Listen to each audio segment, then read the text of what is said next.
আসসালামু আলাইকুম। আপনি হয়তো কপিরাইট ভিডিও কোথায় পাবেন সেটা হয়তো বুঝতে পারছেন না, বা আপনি ইউটিউবে কোথাও কোনো একটা ভিডিও দেখেছেন, সেই ভিডিওটা আপনার ভিডিওর মধ্যে অ্যাপ্লাই করতে চাচ্ছেন। তো অ্যাপ্লাই করলে তো সাধারণত কপিরাইট স্ট্রাইক চলে আসবে। এই কারণে আমি আপনাকে বলতে চলেছি, আপনি ইউটিউব থেকেই ভিডিও ডাউনলোড করবেন, কিন্তু সেই ভিডিওতে কোনো প্রকার কোনো কপিরাইট স্ট্রাইক আসবে না, বা কোনো প্রকার কোনো কপিরাইট সমস্যা আসবে না। সেটা আপনি আপনার মোবাইল দিয়েও করতে পারবেন। তো কিভাবে করবেন চলুন দেখে নিই। আরেকটা কথা বলি, আপনি যখন এই ভিডিওটা ডাউনলোড করবেন, তো ডাউনলোড করার পরে আপনি ওই ভিডিওটা সুন্দর করে এডিট করবেন। যদি ভিডিওটা সরাসরি আপলোড করতে চান, তাহলে ভিডিওতে কপিরাইটের কোনো ঝামেলা থাকতে পারে।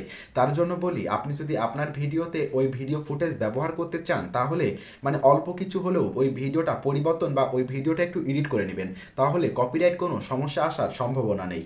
এখন দেখতে পারছেন এইটা আমার মোবাইল স্ক্রিন। আপনি আপনার মোবাইল স্ক্রিন থেকে ইউটিউবেও প্রবেশ করবেন।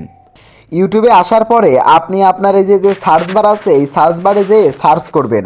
আপনি যে বিষয়ে ভিডিও পেতে চান ঠিক সেই বিষয়ে সার্চ করলে এখানে হবে। যেমন আমি যদি এখানে সার্চ করি ওয়াজ, ঠিক আছে, তাহলে দেখতে পারছেন যে আমার সামনে অনেক ওয়াজ চলে আসছে। আপনি যদি এই ওয়াজগুলো সরাসরি ডাউনলোড করে আপনার ভিডিওতে ব্যবহার করেন, বা আপনি যদি এই ওয়াজগুলো ডাউনলোড করে আবার যদি ইউটিউবে আপলোড করেন, তাহলে কিন্তু কপিরাইট আসবে। তার জন্য কি করবেন, তার জন্য এই যে ওপরে যে থ্রি ডট দেখতে পাচ্ছেন, এই থ্রি লাইনে ক্লিক করবেন, ঠিক আছে। থ্রি লাইনে ক্লিক করার পরে এই যে ওপরে যে লেখাটা আছে যে সার্চ ফিল্টার্স, ঠিক আছে, আপনি এই সার্চ ফিল্টার্সে ক্লিক করবেন। এখানে ক্লিক করার পরে আপনি দেখতে পাচ্ছেন যে মাঝে একটা অপশন আছে ক্রিয়েটিভ কমন্স, ঠিক আছে। আর ক্রিয়েটিভ কমন্স দেখুন এখানে লেখা আছে ক্রিয়েটিভ কমন্স, হ্যাঁ, ক্লিক করে এখান থেকে অ্যাপ্লাই করে নেবেন। অ্যাপ্লাই করার পরে এখন যে ওয়াজগুলো আসছে, এই ওয়াজগুলো আপনি নিঃসন্দেহ কোনো কারণ ছাড়াই আপনার ভিডিওতে ডাউনলোড করতে পারেন, বা এই ওয়াজই আপনি একটু এডিট করে আপনার চ্যানেলে আপলোড করলে কোনো প্রকার কোনো সমস্যা হবে না, ঠিক আছে। তো তার জন্য আমি কি করব, এখান থেকে এই ওয়াজটি সিলেক্ট করব, ঠিক আছে, সিলেক্ট করব।